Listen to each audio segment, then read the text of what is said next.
Buenas noches para todos. Bienvenidos a su canal CNN Noticias en emisión 7 de la noche, emisión Colombia.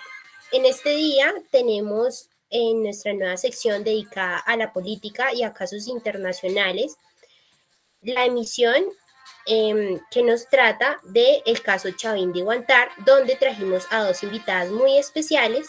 Las dos son doctoras e historiadoras, las cuales nos van a contar, basándose en su trabajo de investigación, sobre el llamado caso Chavín de Huántar.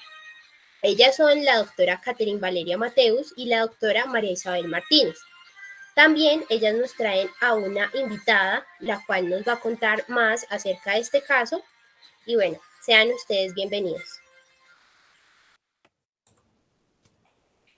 Bueno, el objetivo central de esta investigación se planteó en describir el complejo dilema referido a si en un gobierno democrático se puede reflexionar si es admisible lidiar el miedo con un excesivo uso de la fuerza y si en esta época de terrorismo es posible resistirse a la tentación de no tener piedad, tomando como referente el caso de la toma de rehenes de la Embajada de Japón en territorio peruano y el rescate de los rehenes que se da por medio de la operación Chavín de Huántar. En este sentido, pues esta investigación se realiza con ese fin de exponer cuáles fueron las causas y consecuencias que acarrean los actos terroristas. En este caso, pues haciendo un énfasis en la operación de rescate Chavín de Huántar, como ya se dijo, la cual se dio en el marco de una crisis política y violenta. Asimismo, también dar a conocer cómo surgió esa toma de rehenes como un acto terrorista internacional con el motivo de exponer un análisis a fondo de todos los aspectos pues relevantes que surgieron en este. También se trata de exponer y bueno, de analizar las personas que llegaron a estar inmiscuidas pues en este escenario y pues digamos que el impacto que tuvo esto a nivel internacional. Bueno, ya hablando del contexto, entonces entendemos que el terrorismo en Perú alcanzó su mayor connotación a inicios de la década de los 80 a través de dos organizaciones. La primera es el Sendero Luminoso y el MRTA. Ambos impusieron una estrategia de terror que se promulgó durante 14 años, causando terror y desolación y muerte. Aquí los ciudadanos peruanos vivieron en un verdadero campo de batalla que abarcaba la ciudad y el campo, y en donde la economía nacional, la cultura, la libertad y hasta la propia vida fueron prácticamente arrasados.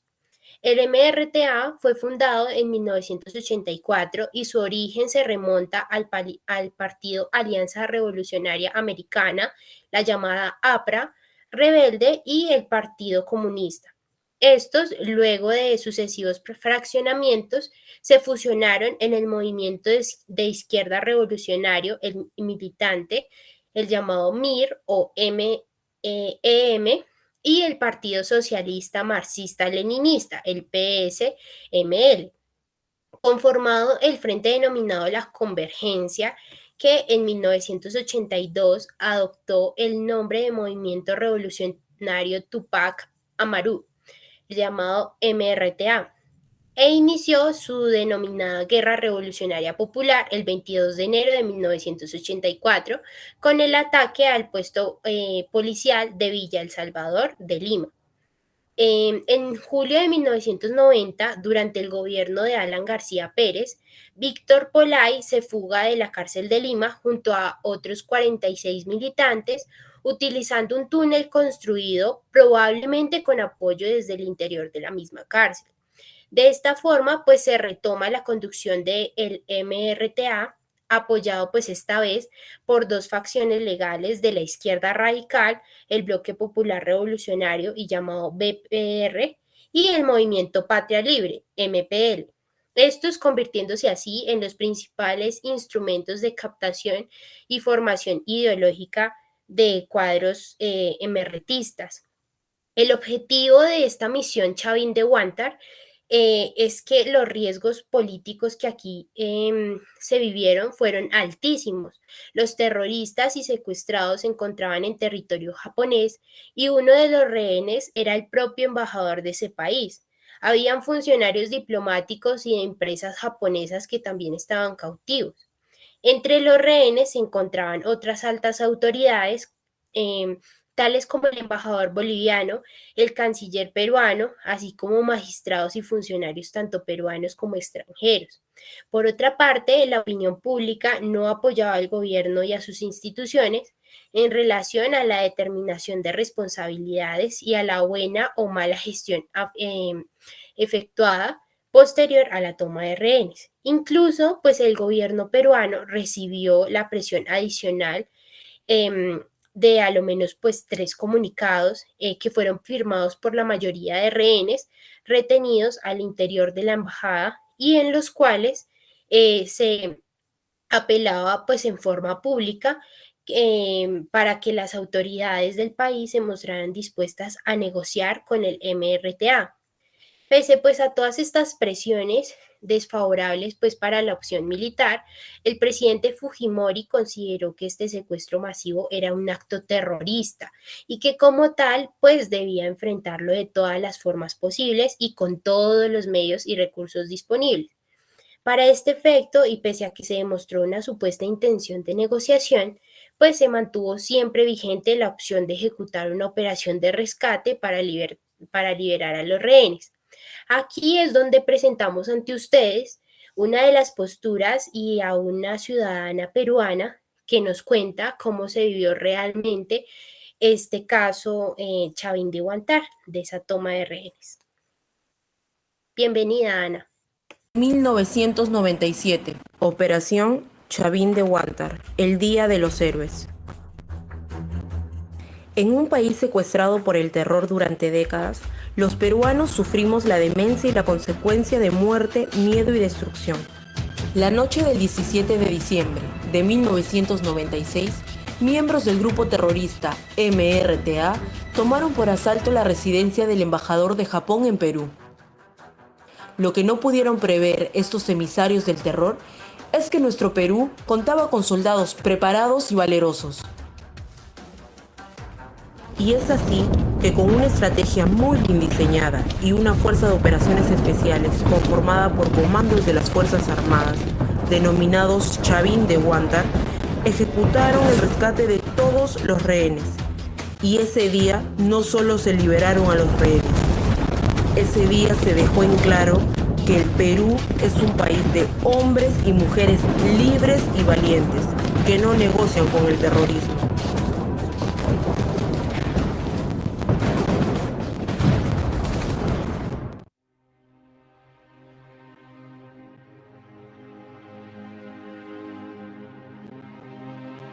Dicha operación estuvo liderada por el expresidente Alberto Fujimori, quien tuvo la responsabilidad de decidir sobre la estrategia planteada por nuestros militares.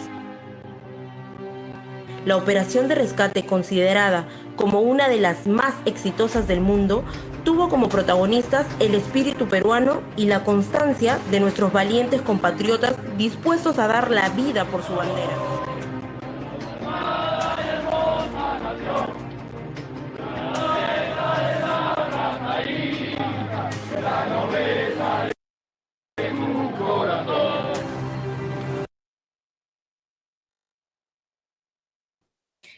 La pregunta problema de esta investigación se basó si en una democracia liberal se puede considerar aceptable combatir un acto terrorista con una violencia sin límites.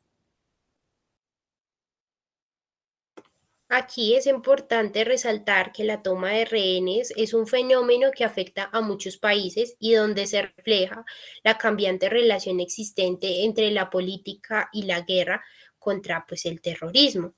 Para pues combatir esta amenaza, los gobiernos se ven obligados a actuar con todas las capacidades disponibles y en ocasiones los grandes principios y los escrúpulos morales pues son obviados por los agentes del Estado encargados de la lucha pues contra terrorista. Bueno, otro argumento es que el terrorismo solamente fue vencido en ese nivel táctico, no en el nivel pues estratégico ni operacional y pues tampoco se concibió una política social, económica ni jurídica que impidiera que remanentes terroristas se refugiaran en la selva peruana. Entonces, por lo tanto, pues no se consolidó ese éxito obtenido. En este caso, pues se retiran las bases contraterroristas y se abandonaron a los comités de autodefensa y la sociedad, pues comenzó a vivir con terroristas y narcotraficantes. También el terrorismo produce desorientación en una democracia liberal, ya que pues hace como tal un caso omiso de las virtudes que derivan de su libertad. Al respecto, tenemos que ser capaces de defendernos con la fuerza de las armas, pero aún más con la fuerza del razonamiento, dado que las armas, pues sin razones, se utilizan en vano. En este orden de ideas, pues en este presente caso, los agentes del Estado superaban en número a los terroristas y finalmente podían llegar a ser neutralizados. El problema como tal radicaba en que, pues, mientras más tiempo durara ese combate, era más probable que el desenlace afectara la seguridad de los rehenes. Por lo tanto, pues en este caso era más que necesario actuar con el más mínimo tiempo y en ese sentido, pues para rescatar a estos rehenes era pues más que necesario hacer el uso excesivo de la fuerza. Aquí es importante también resaltar que según una autora que es Martha Crenshaw, eh, la toma de rehenes puede ser analizada como una forma de negociación coercitiva, en la cual pues los rehenes representan el poder de herir en su forma más pura y desde esta perspectiva los terroristas pues optan por tomar rehenes porque pues en situaciones de negociación la mayor fortaleza y disponibilidad de recursos del gobierno no cuentan pues con esa ventaja. Esta forma de terrorismo también constituye una forma de manipular las decisiones políticas de los gobiernos. La negociación terrorista es una forma de chantaje o extorsión donde los terroristas toman rehenes con el objetivo de influir en las opciones de gobierno. La amenaza de muerte de los rehenes se transforma en algo peor que el acatamiento de las demandas de los terroristas y por otra parte en una situación de toma de rehenes. Los terroristas pues quedan atrapados junto a sus víctimas, lo cual lo torna aún más difícil esa posibilidad pues de echarse para atrás, dado que el gobierno pues controla las rutas de escape. En ese contexto, pues se podría esperar una conducta desesperada por parte de los terroristas en caso de no ceder a sus demandas. Esto pues obliga al gobierno a efectuar un cálculo de los resultados asociados a esta compleja situación de crisis. Respecto a la toma de liberar rehenes, respecto a la forma de liberar pues estos rehenes, la operación analizada presenta serios problemas y cuestionamientos.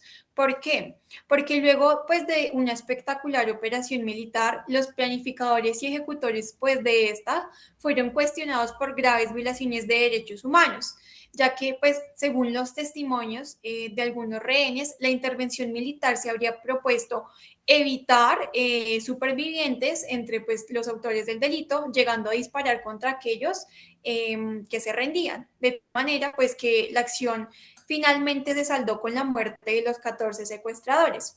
Al respecto, pues, más que todo, es necesario resaltar que la lucha contra el terrorismo no es una situación ajena al derecho, a pesar de que, pues, en el marco de este tipo de conflictos sea frecuente que quienes toman, pues, esa parte directa en las hostilidades asuman conductas violentas con un amplio uso de la fuerza contundente y directa, pero pues digamos que la cual se exige que pues esta tenga que ser sí o sí cometida.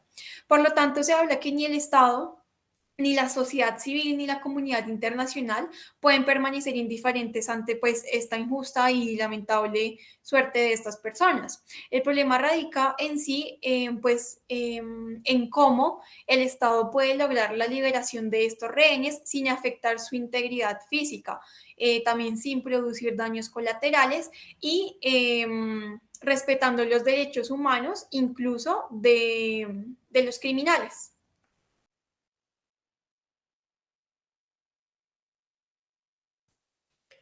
Bueno, muchas gracias a las doctoras por estar aquí Y muchas gracias a ustedes televidentes. Nos vemos en un próximo, en la emisión de mañana a las 6 de la mañana. Feliz noche.